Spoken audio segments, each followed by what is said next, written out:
द्वितीय वर्ष राजनीति विज्ञान के विद्यार्थियों, आज मैं आपको आपके द्वितीय प्रश्न पत्र भारतीय राज्य व्यवस्था के अंतर्गत केंद्र और राज्य संबंधों के विषय में जो एक अति महत्वपूर्ण विषय है चर्चा करने जा रही हूँ।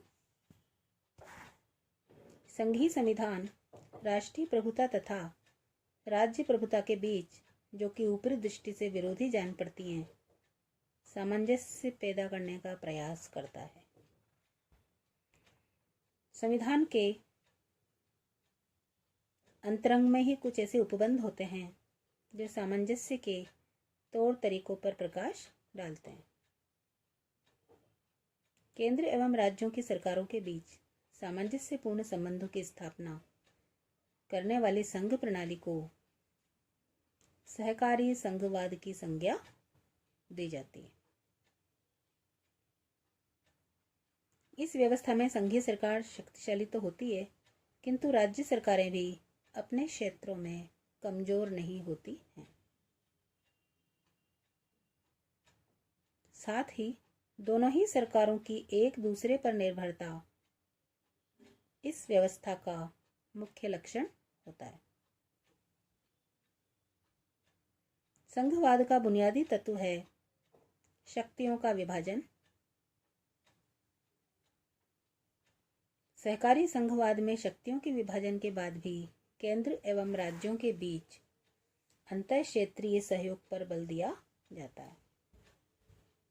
यह सहयोग केंद्रीय एवं प्रादेशिक सरकारों के बीच ही नहीं होता, अपितु विभिन्न प्रादेशिक सरकारों और असंख्य राजनीतिक संरचनाओं के मध्य भी दिखलाई देता है।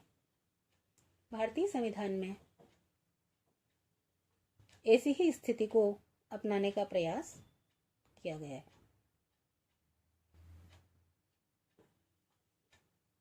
अमेरिका के संविधान के विपरीत,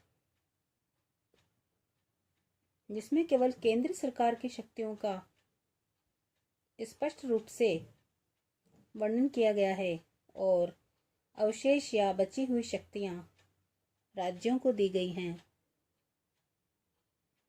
भारत के संविधान ने केंद्र तथा राज्यों के बीच शक्तियों के वितरण की एक अधिक निश्चित और सुस्पष्ट योजना अपनाई है।